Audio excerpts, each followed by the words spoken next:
good morning, good afternoon, and good evening, and welcome back to another episode of IT Pro TV. I'm your host, Don Pizzette, back again with Mr. Ronnie Wong. How's it going, Ronnie? It's going well, but I am still surprised that there is no Hello. The Hello Kitty is not a cat. All right, now I've got to inquire. Were you on a Hello Kitty news website? I was, actually. Yeah, it was my fan mail. No, I was reading and I found that out, and so my worldview has changed. I found out from the official curator of Hello Kitty. So there's a curator? There is a curator for Hello Kitty, yes. You know, as a project manager, sometimes we get accused of introducing needless bureaucracy and wasting people's time. Now we got a new defense, right? If anybody ever says that, you can say, hey, did you know there's a Hello Kitty curator? No. How sad. All right, well, we're going to jump back into the world of project management. And, you know, we've been moving along in our monitoring and controlling, phase or process group. And now we're on the downhill slope of things. We've gone through a lot of technical and heavy stuff this section. So, you know, we talked about all of our various controls, and we took a look at EVM, right, and all the mathematical formulas. And between that and all the stuff we did back in planning, it's a lot, right? Your brain's probably hurting by now with all the information you got to gather. Well, the last handful of processes, it's really downhill, right? It's really just applying the things that we've already covered. So now we just move into our last few episodes of this, guys, we wrap up. So we're definitely on the downhill side of things. And let me show you what I mean. I'm just going to bring up the PMBOK here. And we're in the monitoring and controlling process group. We've moved through control schedule, control costs. Today we're picking up with control quality. All right.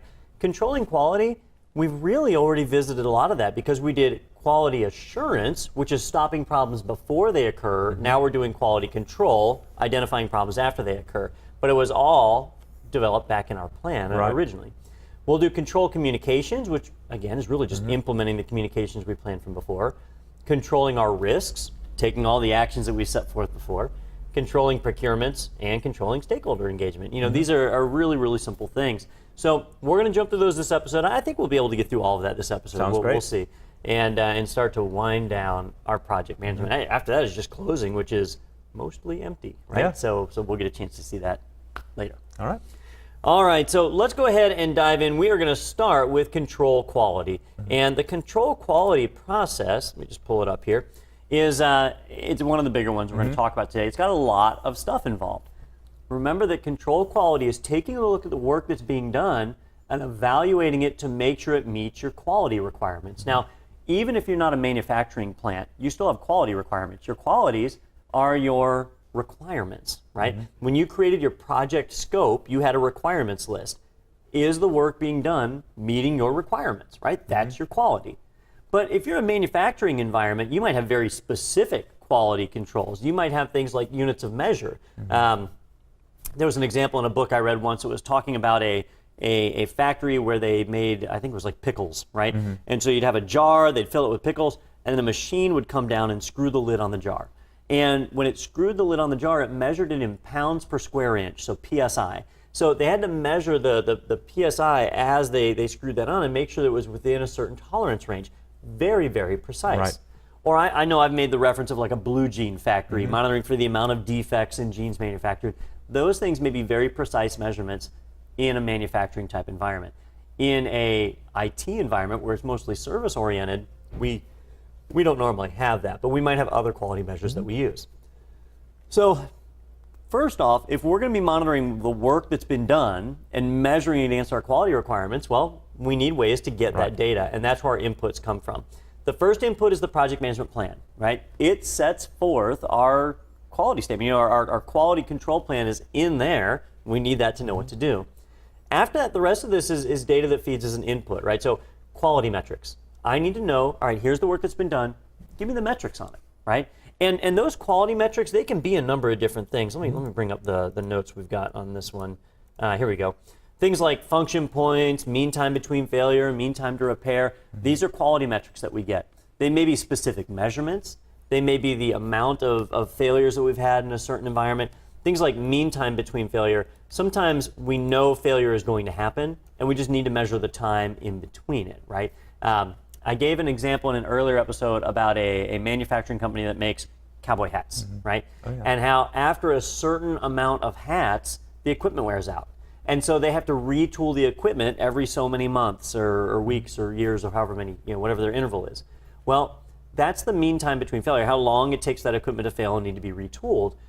If we notice that time is getting shorter and shorter, it may be indicative of another problem. But if we're not tracking that, then we don't know. So it's something we've got to keep an eye on. Mean time to repair is after a failure, how long does it take to get it up and operational again, right?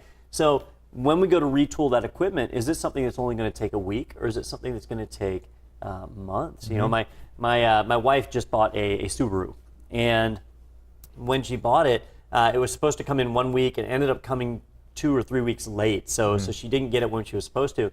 And it turned out that there was something going on at the manufacturing plant where they had to redesign their assembly process. And it shut the plant down for 2 months. So they identified a problem, and then for 2 months, they did not make a single vehicle up there while they retooled and corrected the issue, and then they started manufacturing again. If that happens during your project, what's that going to do to your end, your end result? That's really going to hurt your schedule. So these are things that we need to keep track of and make sure that we've got good estimates for. We'll need those in our communications later on. All right, some of the other things that we've got, quality checklists, right? The quality checklists are our go-to tool to make sure that quality is being maintained.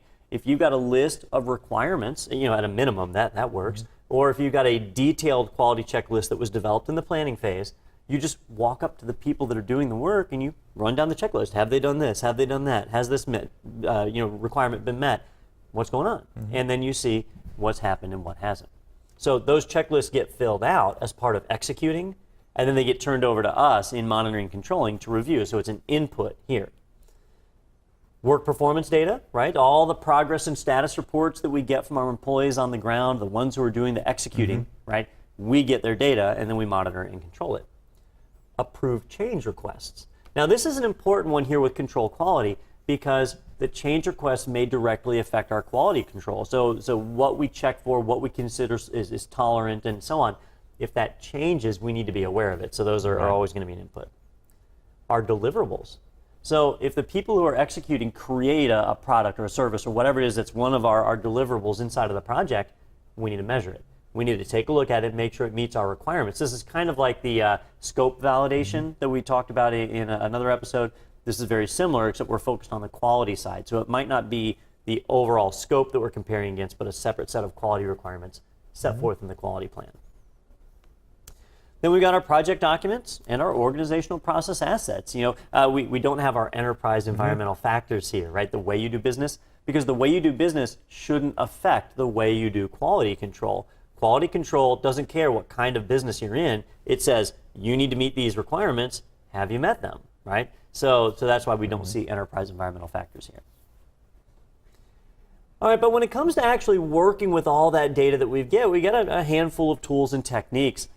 These are all ones that we've seen before in other episodes, so there's nothing really new here, but to kind of review them, there's these 7 basic quality tools. And these are really 7 different types of charts that we can use when mapping out for quality. The PMBOK has a great example of that. Let me pull that up here. Here we go. So this is, what is this, table 8, figure 8-7, it's not a table. Figure 8-7 in the PMBOK. You can find it, and it basically shows these 7 common quality tools, and they're pretty straightforward. So we've got things like our cause and effect diagram. If we're having failures, where are they coming from, right? The effect is a failure. What was the cause? What led to that, right? And so we start to identify it. You'll hear these called different things. You'll see Ishikawa diagrams or fishbone, but those are our cause and effect diagrams.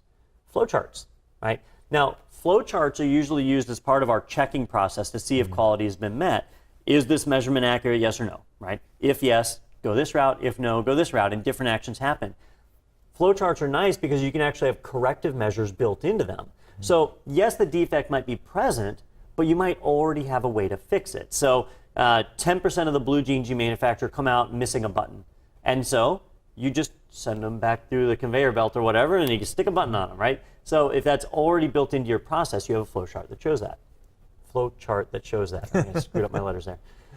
Check sheets. Yeah. That's another one, right? Check sheets, I use them all the time. You basically, a check sheet or a checklist, you have just an entry of requirements, and you just walk down ticking off the ones that they've got and leaving the ones empty that they don't, and that's a great way to measure progress. Pareto diagrams, here's where we map out all of our causes of failure. So anywhere we have something that's not meeting quality, we map out what was the cause. And then we arrange it so that the greatest cause is first, and so we can spot which one is the biggest source of failures inside of our process. The reason we map them all out together is so that we can ensure that they add up and total the full amount of failures in the system. You want to make sure you account for all sources. We also have histograms, very similar, again, just mapping out our causes and laying them out and kind of putting the most common causes towards the center so we can identify which ones to address. Control charts are another one. You know, it's really hard to see here in this diagram because it's really small. Let me show you. I whipped up a little bit of an example of a control chart earlier. Control charts are neat because when you have a project and you set forth some kind of a design, right? Your design likely has a target that you're trying to hit. So I'm going to just call it my target, and let me change this around a little bit.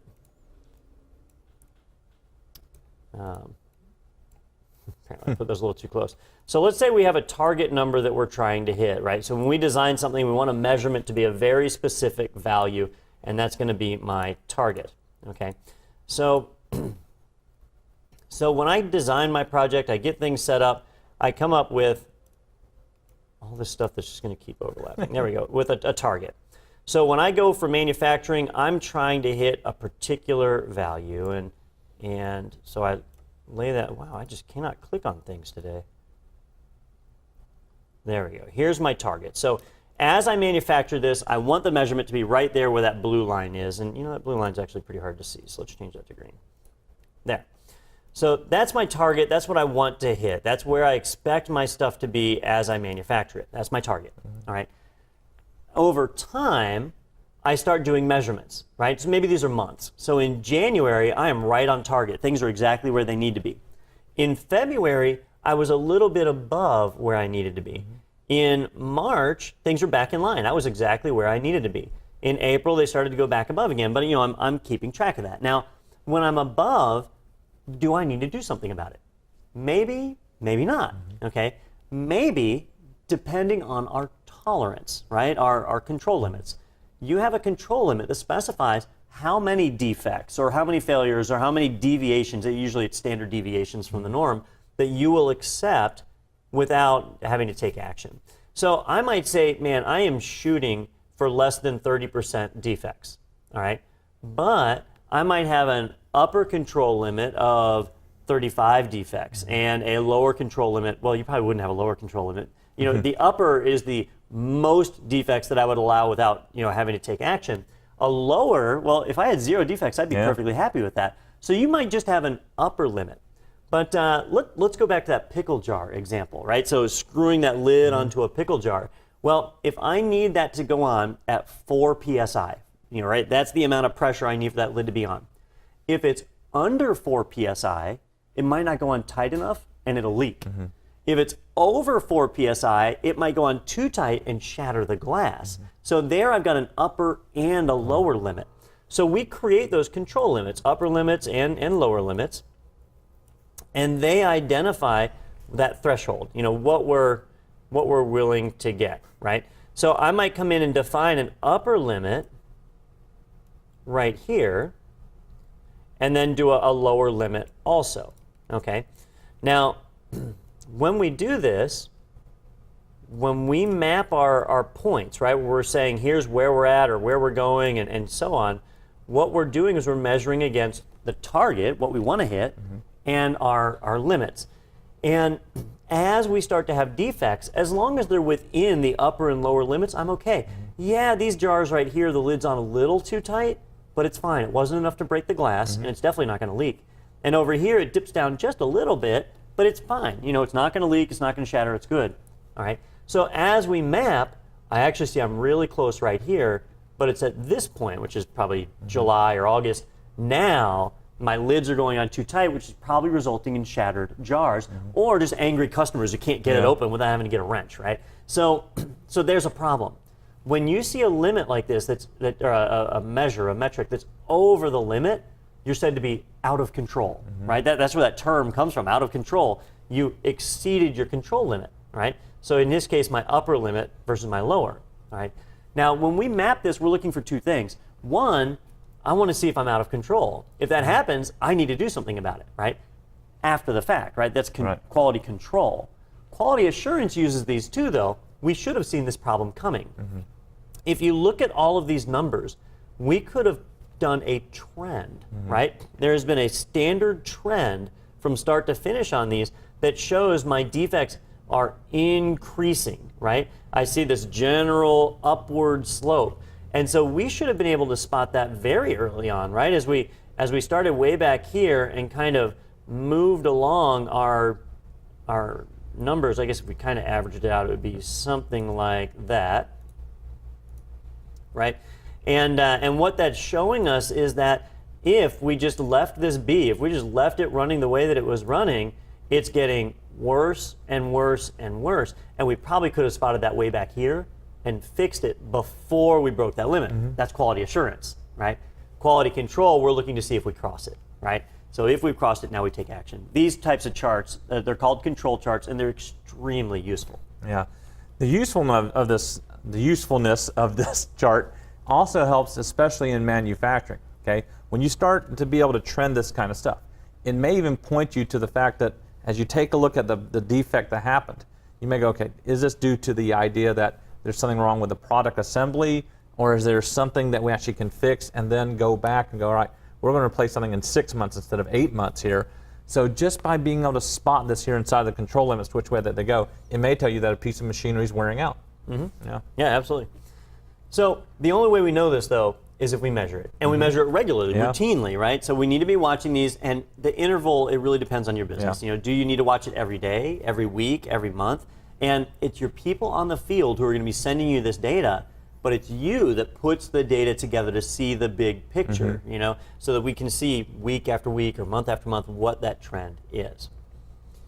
All right, some of the other ones that were in here, well, I guess the only other one is a scatter diagram. Scatter diagrams are very similar. We start to plot those instances, that particular thing, and notice where the average is. You'll see outliers, and you can kind of see like one way down here. So maybe on this chart, they're measuring the tightness of that jar's lid, right, for 100 of those jars. So each dot represents one jar. And I can see the bulk of them are following right where I want them to, right? We got a few outliers, those are our defects, but as long as they're within our limits, we're okay. All right, so those are our 7 standard tools. That's what they're talking about back here, 7 basic quality tools that we use, and they can be used for quality assurance and quality control. Statistical sampling. If you are generating a large quantity of things, right, 1,000 pairs of blue jeans as part of your project, well, you can't check every single one, can you? Maybe, you know, if you've got the time, you can. But if you're on a schedule, then you're probably pressed for time and you can't inspect every single one. So the general practice is to do what's called statistical sampling. You grab maybe every 10th pair. If you grab every 10th pair of jeans, now instead of having to look at 1,000 pairs, you're only looking at 100. It's a smaller number, but you'll get a good enough idea of what your defect rate is from that, right? It does need to be statistically significant. So you don't want to just grab 1 pair or grab 3 pairs in a row. It needs to be spread out through the population and grab that nice generality, get that pool together and sample it. That's how political polls work. It's how a lot of systems work. It's a very generally accepted practice. But it does lead to inspection. Inspection is where we just go and we actually look. You know, that is the best way to verify. If you're applying those quality checklists, you're doing an inspection. And then approved change request review. Now, what does that mean? Well, when there's a change request that goes in that modifies something like our upper or lower control limits, or uppers the manufacturing process, or it modifies something.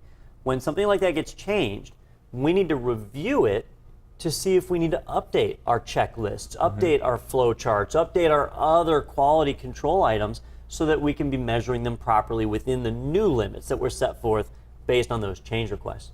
A good change request would already indicate those downstream changes that need to be made, but they don't always. So we need to make sure that we review any approved change requests and make sure that we take the appropriate actions. All right, now our outputs, they're big, right? Or at least they look big. There's a lot of stuff in here, but most of it's pretty straightforward. Our quality control measurements, right? That's our charts, right? Our measurements that we made, that data that we output. Any validated changes, right? We looked at the changes that were requested, we've implemented, we make sure that they were done properly, all right? Our verified deliverables. We got deliverables back here. Now that we ran quality control against them to make sure they met our needs, they met the requirements, and they fell within our tolerances, then now they're verified deliverables. Now they're good, and they're ready to go to scope validation, right? Scope validation wants those verified deliverables. Our work performance information, WPI, we've mentioned that many times, is just our interpreted results based on the work performance data that we get. Work performance data being just for a particular period of time, work performance information usually being trends over time. Change requests, we may have to generate new change requests based on the result of the quality information that we've found. That you start to notice these defects and you come up with solutions. After that, it's just paperwork, right? Project management update, plan updates, project document updates, and organizational process assets updates. Those are just changes to our paperwork as we fill out this information and store it as part of our project. So, controlling quality, like I said, not the hardest of ones. It is a lot of work, but it's really just applying those checks and balances that we created earlier. So definitely for the exam, you definitely want to be familiar with these 7 charts because they show up in planning, quality management, quality assurance, and quality control, 3 separate process areas. So you definitely want to be aware of that.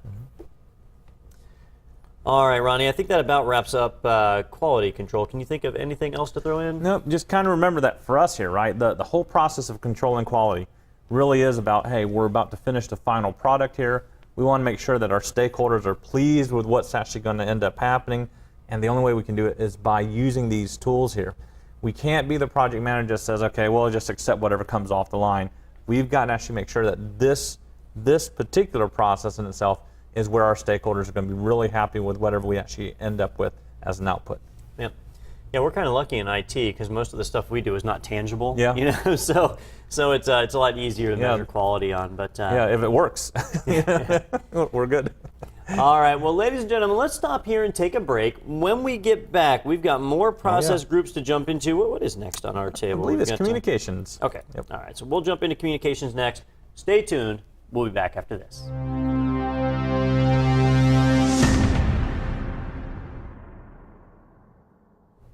All right, welcome back, everybody. Okay, so we wrapped up controlling quality. Now we're going to take a look at controlling communications. We've seen communications more than once now. The idea is simple. We gather our data, we distribute our data, right? But here in the monitoring and controlling phase, we're making sure that that's happening, right? In the executing phase is where it's actually occurring. But here we're just making sure that it happens. So our inputs here are really straightforward. Our project management plan, which is pretty much an input to everything at this point. Our project communications and our issue log. These guys are important because anytime there's an issue in the project, we didn't have a record of that. And in terms of communications, I'll tell you what it is mostly. It's usually one of 2 things. It's either 1, people complaining about not getting enough data, or 2, people complaining about getting too much data, right? They both happen. So what'll happen is in the planning phase, you'll ask people, hey, how much do you want to receive? How much in the way of communications do you want to receive about this project? We're going to do daily status updates, and we're going to do other types of notifications. And they say, you know what? Just send it all to me. I really want that, right?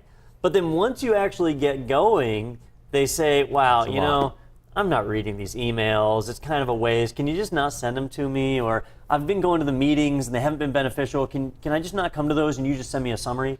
So we put those in the issue log, and then we make updates to our stakeholder, well, we'll talk about stakeholders a little bit later, but we make updates to our communications plan and so on to reflect those new communications.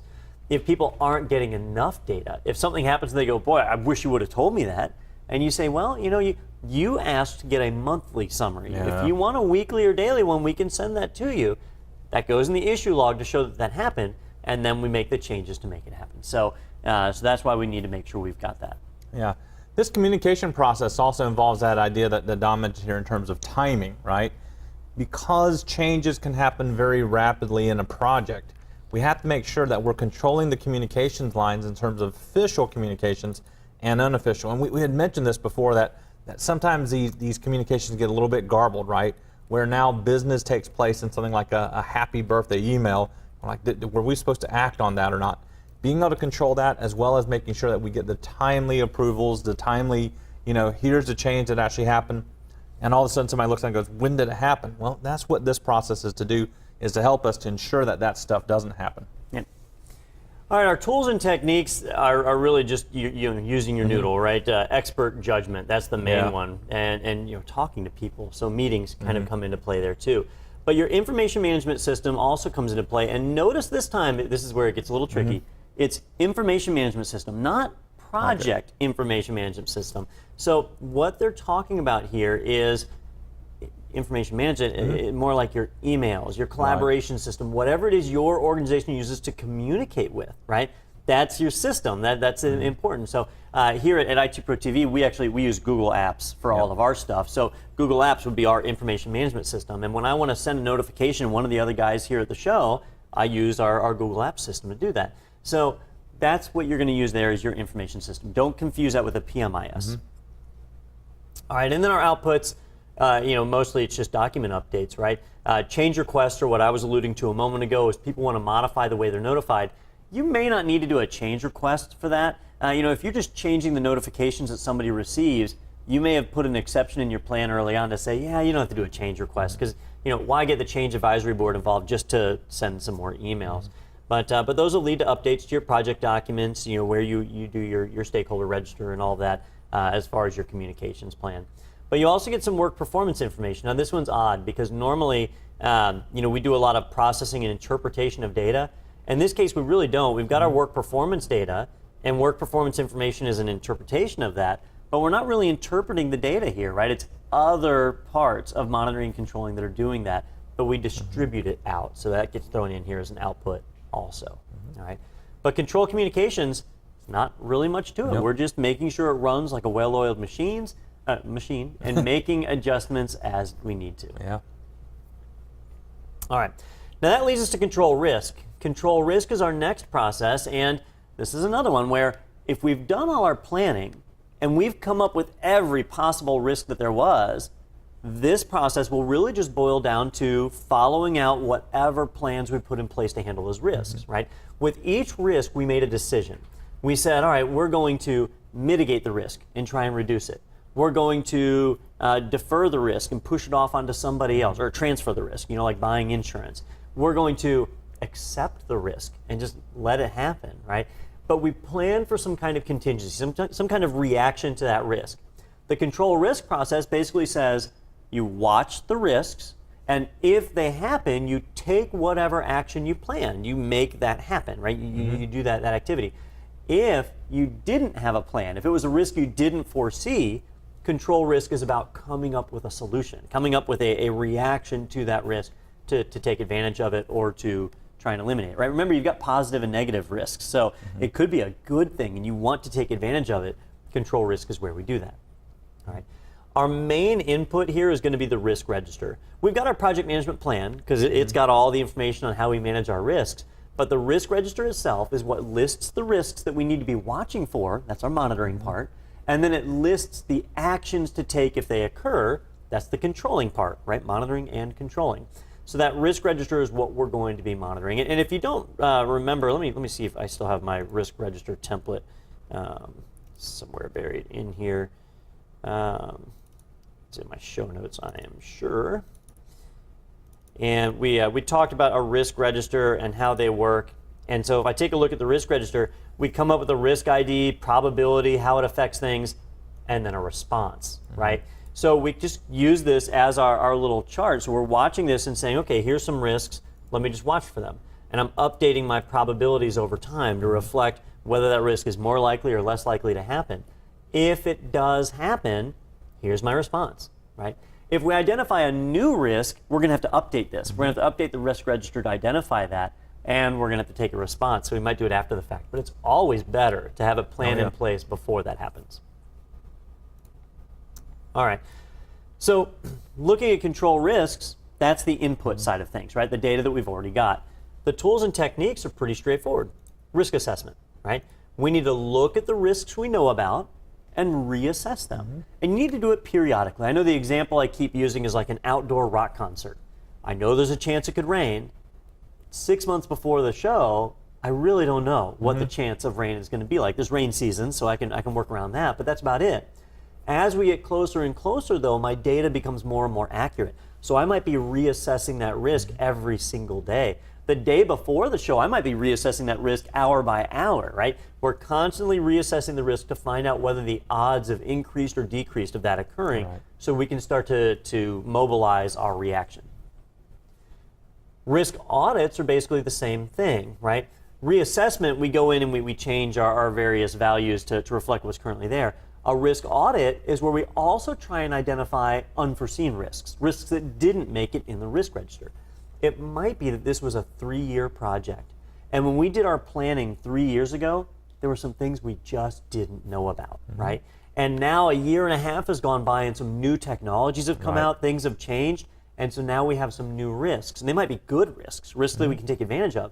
So in our audit, we identify those new risks and we get them added to the risk register, and we come up with a response, and we get ready to deal with that. Now, it might not result in any change to our actual project, but it may. There may be actions we have to take to handle that. Yeah, and in this risk audit part as well, the response that we have as we actually do go and deal with some particular risk here, taking a look at what we actually did and then going ahead and reassessing that or auditing it and saying, hey, was that an effective response to something or was it not? Now feeds back into the entire process again in terms of controlling here. And so we not only look at the risk and what may happen to them, but also how we responded so that we can better do it better next time. Now with the risk, it's not always cut and dry. I don't always know whether or not it's going to happen, on or off, and that's it. So I might need to monitor variance and trend analysis. Okay, there are certain things that might contribute to that risk. So here in the state of Florida, we have hurricanes, right? Or we used to. It's been a while since we had a good one. Good one. We used to get nice, big, super dangerous hurricanes every single year. But the last 5 years, we've kind of been without, right? So if we're planning a construction project and we're going to be doing construction in between the months of July and November, that's our hurricane season. And if I'm doing construction in that time, there's a really big chance there could be a hurricane.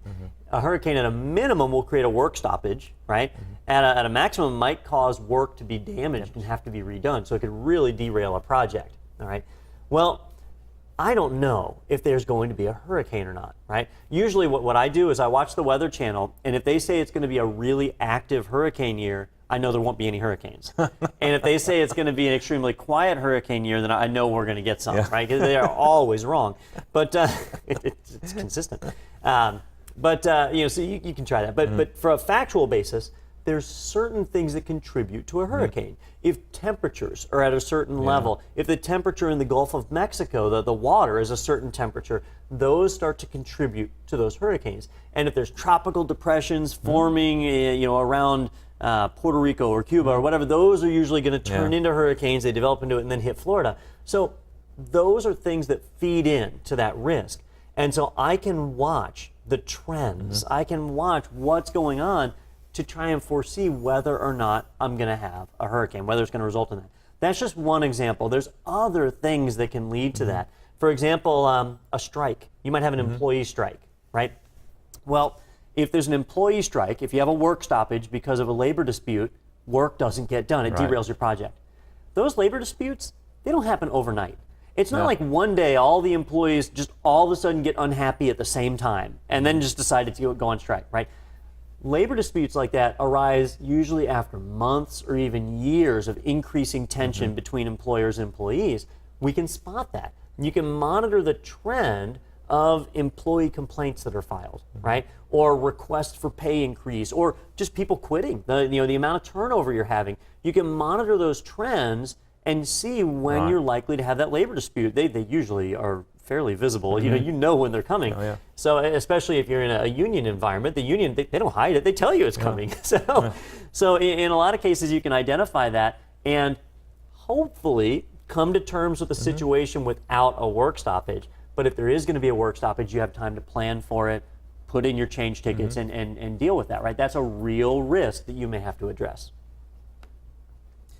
All right, technical performance measurements. Well, when we're dealing with risks, things like a weather risk, there's technical performance measurements, things that we can measure there as a result of that, or just technical things within our own project. The word technical there, what it's supposed to denote, is something that's usually beyond the ability of the project manager, that we rely on other people to collect that data to be able to report it back to us. All right. This could come from any number of different systems, specialized software, monitoring equipment. We take that data that we get and then make decisions based on it. Then we've got our reserve analysis. That's another great way to identify risks. We've got risk responses planned, and a lot of our risk responses are going to involve more money. But since we don't know if the risk is actually going to happen, we put that money in our reserve, right? Money we don't plan on spending unless we absolutely have to. So from time to time, as we control risks, we need to be evaluating our reserve to make sure the funds are there, and we need to be controlling when the funds come out of there, right? When we disperse funds from reserve to compensate for a risk. So if a thunderstorm is coming and we know that rock concert's outside and we know we've got to get those tents, I need to approve the disbursement of however many dollars to go to a rental company to rent those tents and get them set up. So that's part of controlling the risks, actually releasing the funds. And then lastly, meetings, right? When you have risks, a lot of times as the project manager, you don't see that they're coming. People tell you, right? The people who are in the field doing the work. So we have meetings, we discuss the risks, we remind people of the risks, because sometimes they forget, right? We did all this in planning, and that might have been over a year ago. So we remind people of that, and we reevaluate our risks. Yeah, that is an ongoing process, because it doesn't matter how well you plan. There's always some kind of unforeseen risk that can pop up, and then you've got to be aware of it, right? Right. All right, on the output side, right, what do we dump out of this? Well, it's controlling risks. So your number one result of this is really just going to be following the responses from the risk register, right? Whatever response is said, you do it, right? But you may have to take actions for risks that weren't planned for or weren't planned for properly, and then your output is going to be a change request, right? We've got to do a change to try and accommodate that risk and keep us on schedule, keep us on budget, and so on, all right? You may have work performance information that's being outputted, right? How you've interpreted your work performance data in terms of the risks involved. And then we've got our standard updates, right? Our project management plan updates, our document updates, and our organizational process asset updates. All of those that come as a result of pretty much all the monitoring and controlling processes. So, all right, so that in a nutshell is controlling risk. One of the easier ones, because in theory, we've already planned for it. We've already come up with this. So it really does boil down to just watching your risk register. When one of those happens, take the response, right? The only time it's really challenging is in your risk register. You might have one that you're trying to mitigate, reduce the instance of it occurring. And so there might be more than one action over time that has to be taken as you kind of manipulate environments. That can be a little challenging, but most risks aren't like that. Most of the time, you've got a set event that you're trying to prevent, and maybe you defer it with insurance or something like that, but you set a plan in motion, and that's it. All right. Let's see. Ronnie, can you think of anything else on risks? I think that's about it. No, I think that's pretty good. Yeah. Remember, if this is the first episode you're watching, well, first off, it shouldn't be. But it seems like we didn't spend a lot of time on risk. The main reason is this is what, like the fourth time we've covered risk. Yep. And if we go back to our process groups, you'll see when it comes to risk, the majority of that is done in planning. You've got a huge amount of risk work done back here in the planning process group. Now, we're just taking our actions. All right. Well, we still have a couple more to go through with controlling our contracts or procurements and our stakeholder engagement, but we'll tackle those maybe after a break. Okay. What do you Sounds think, Ronnie? good. Yeah. All right, so let's stop here. We'll be back after this.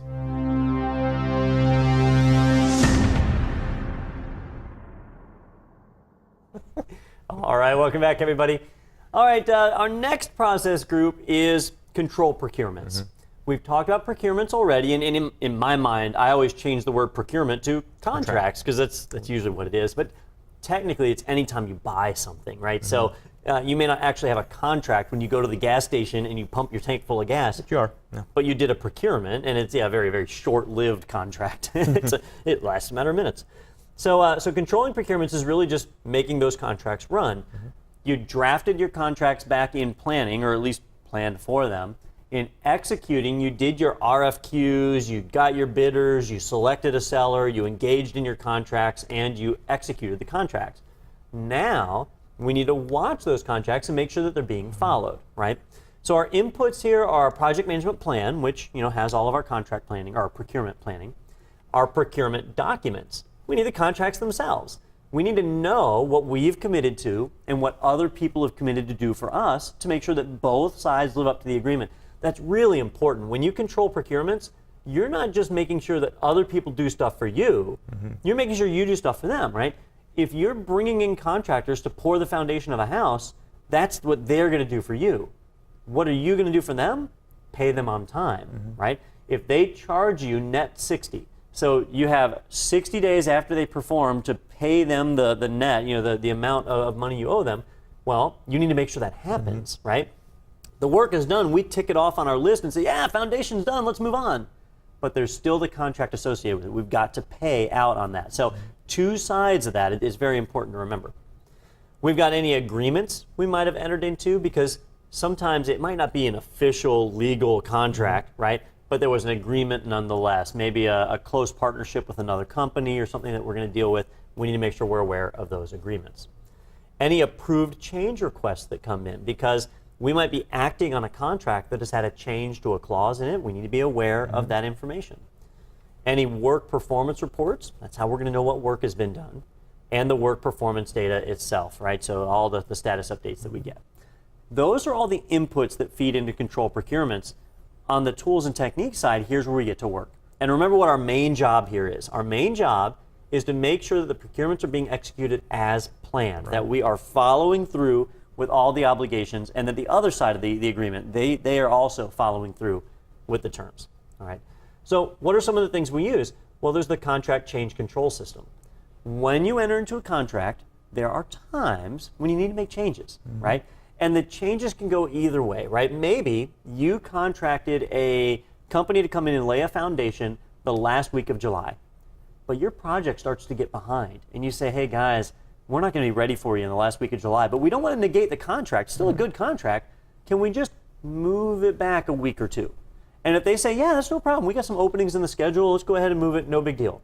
Both sides are amicable to the change. So we go into our contract change control system and we modify the terms of that. Now, there's several different levels of changes that can happen with a contract. Some can be really drastic, like when we negate the contract as a whole, right? When there's been a violation of the terms of the contract or something like that. But there's also a lot that are just procedural. Maybe on the contract, it has a billing address and it says we're supposed to send a monthly payment while the work is being done to this address. And then the other side says, well, we're actually moving buildings. And so now we have a PO box. Can we get you guys to send the payment there, right? We're not changing how much you've got to pay. We're not changing when the work is going to get done. We're not changing what work is getting done. We're just changing where you mail the bill to, right? So that's not a significant change to the contract. It's a minor thing. So we go in and we update that, right? We need to have a change control system for the contract. But be careful. Sometimes changes can be really bad. Maybe the people who are laying the foundation quoted us one price, and as they get to work, they say, ooh, you know what? It's actually going to be more expensive.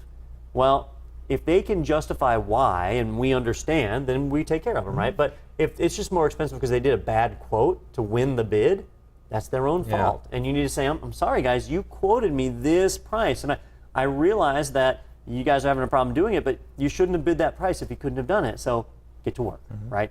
We need to make sure that we weigh the pros and cons of all of that when we deal with the changes to the contract. All right. So that's an important thing, and Ronnie, you added some of this stuff into the notes. In that contract change control system, you've got the paperwork itself, tracking systems to make sure that things are being done, dispute resolution procedures. All right. There are times when terms of the contract can be interpreted more than one way.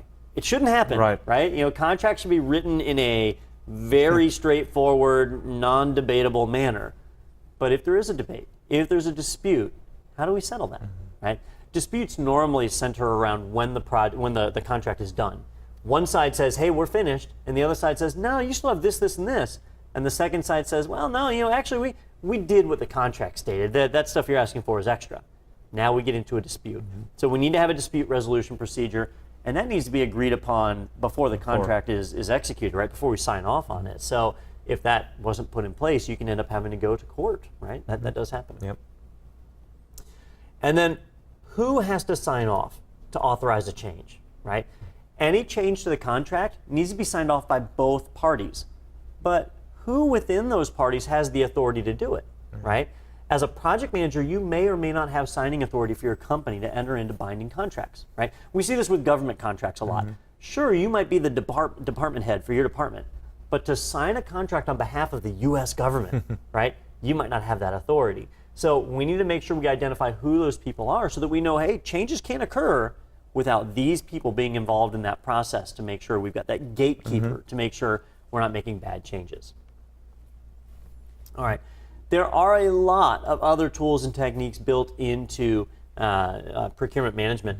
Things like our procurement performance reviews, right? This really kind of just goes with monitoring.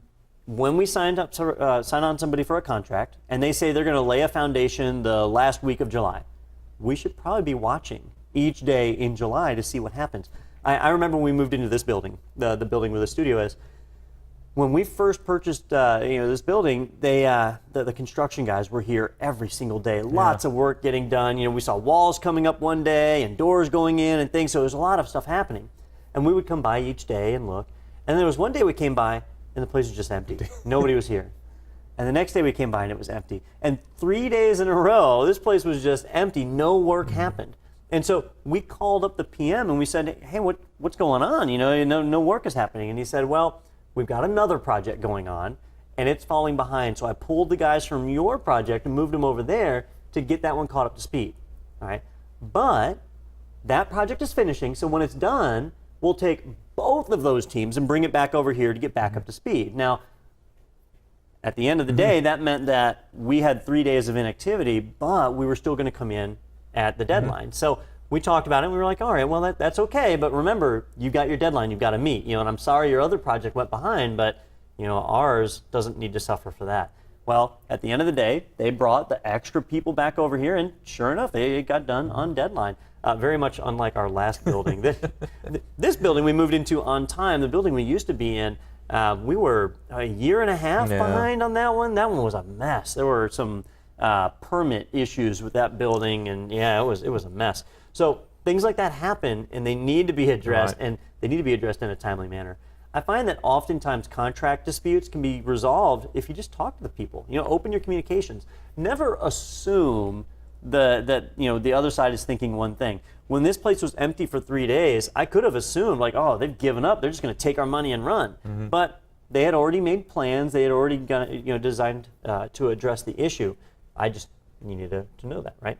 So that's what we deal with. Inspections and audits, that's also a part of that, right? Going and inspecting the work sites, auditing what's being done, ensuring that the terms of the contract are being followed. All right.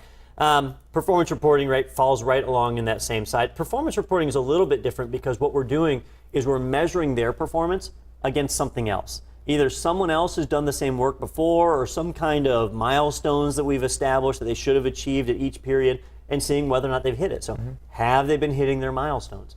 If they fall behind on one, but then they make it up when they jump into the next one, then we're okay. But if it's consistent that they're falling behind, then we know the end of the contract is not going to finish on time. And if it deviates enough, you may have grounds to terminate the contract early and say, look, you guys are beyond the point where you can finish this work on time. We need to end this contract. We'll bring somebody else in to finish. All right.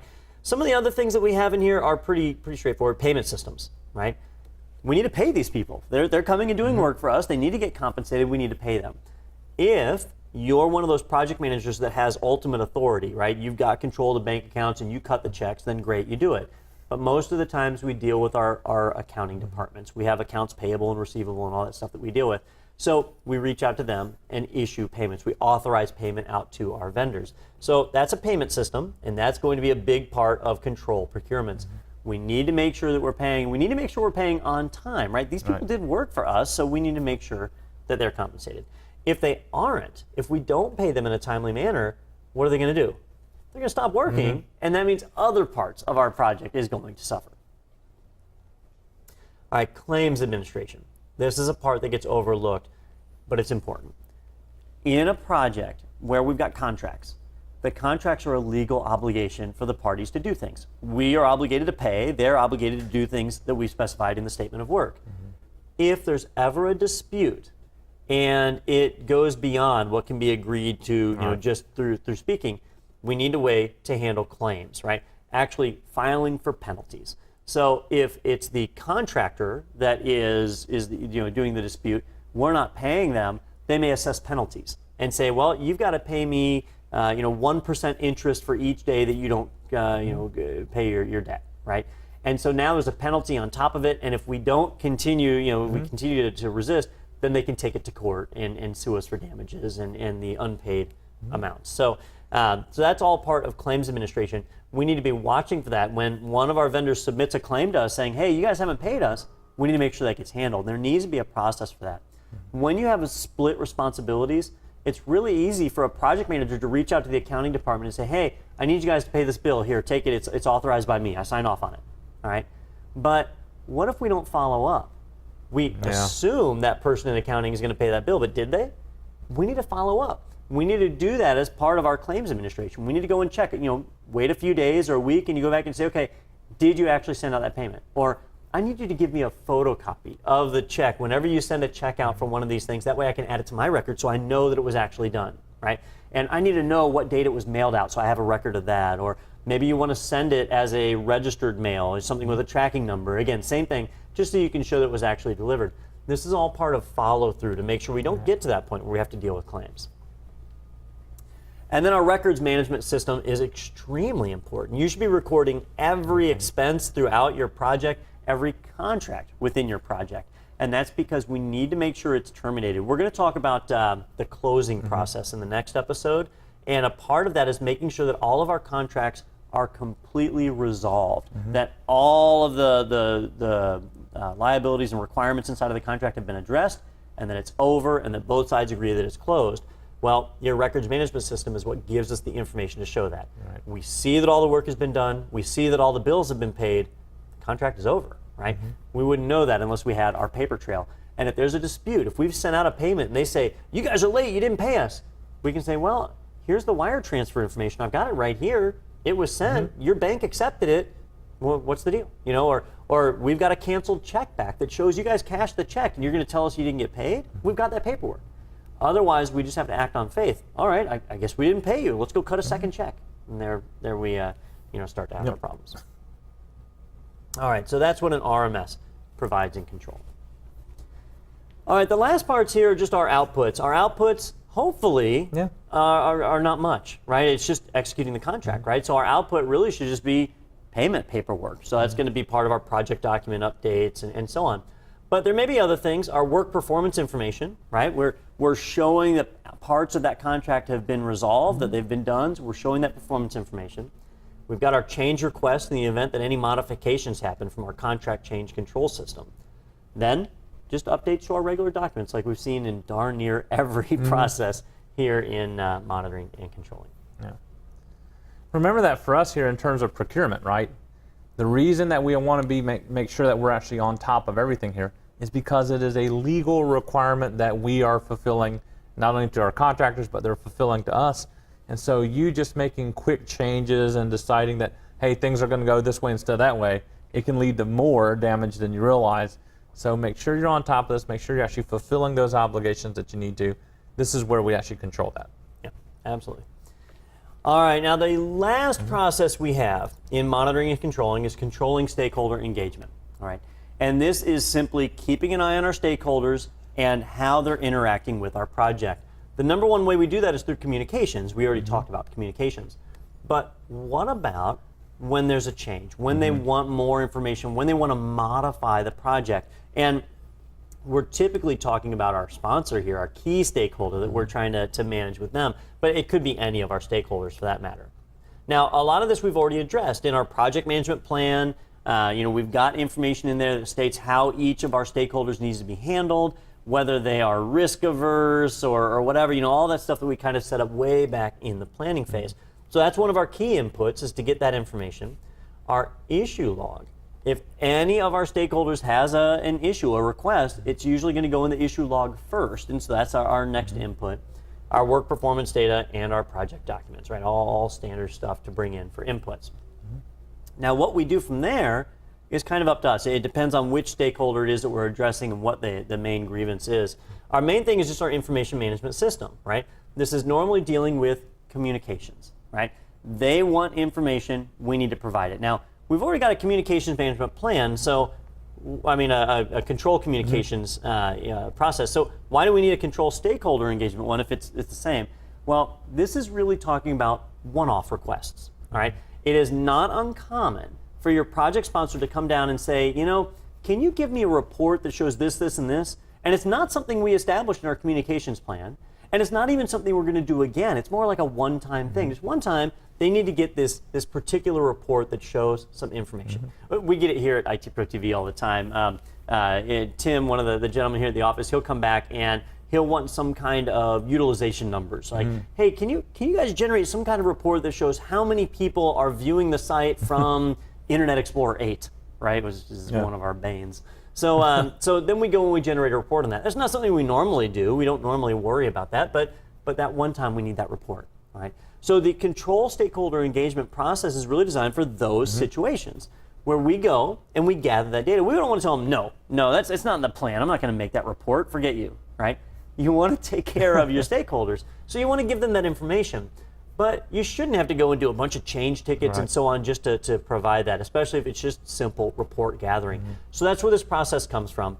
We have our information management system. We gather our data. We distribute it using email, whatever. We use our expert judgment to get the information we're looking for, and we may need to use meetings to gather people together, again, to get that information. We want to make sure this is done in a way that doesn't derail the project, but if it's a big report, it's going to cost money, it's going to take more time, then that's where one of our outputs is a change request. All right? In order to do what they're asking, if we can do it within the means of our project without derailing anything, we should do it, right? Take care of your stakeholders because they're the reason you have a job. But if it's going to require extra money, extra effort, extra resources, you got to do a change ticket. If they want that, they've got to be willing to pay for it. And they're going to pay for it in terms of either outright money, it's going to cost more on the budget, it's going to be, or our other ones, time, right? It might take longer to complete the project because of this information they've requested. Or thirdly, we might have to eliminate some requirements. Bump a few requirements off to make time to generate this additional information they're asking for. All right. So all three of those would result in change requests. But typically it's just work performance information they're looking for, so we generate that data and we give it to them. There might be updates or other documentation updates to show that. At a minimum, you want to put an entry in the issue log that says this is something that they requested. So that was one of our inputs. But going forward, you also want to keep track of that report. If they say, we want this report all the time, right? Not just this week, but let's do it for the rest of the project. From now on, I want to get this report every week. Well, then we've got to go and update our communications management plan and all of those to show this new report, who should get it, how they should get it, and all that information. All right. So just remember for the exam that this process, this control stakeholder engagement, really similar to control communications, right? In fact, if I flip between them, you'll notice there's only a few little changes between the two. The tools and techniques and outputs are actually identical. The inputs are a little bit different. We've got our project communications there, but they're almost identical.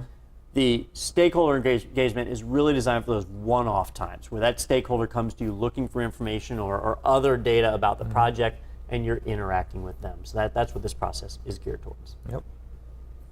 All right. Well, with those, we've now seen the processes involved in the monitoring and controlling phase. Whoops, I just jump all over the place. Most of those are pretty common sense, right? We don't have to be a rocket scientist to figure those out. But you'll remember the control schedule and control costs. Those are the ones that we did earn value management. Those were pretty hard, right? A lot of stuff to be said in there. But the rest of them, for the most part, we're just executing what was set forth in our plan.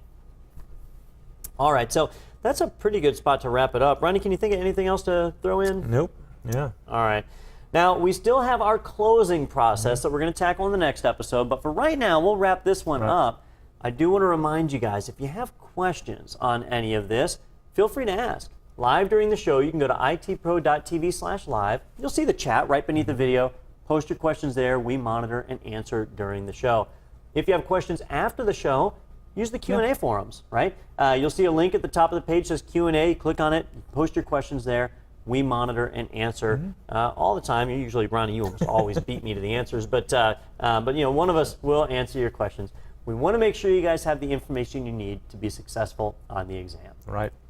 All right, well, I hope you guys enjoyed the show. Signing off for IT Pro TV, I'm Don Pizzette. And I'm Ronnie Wong. And we will see you next time.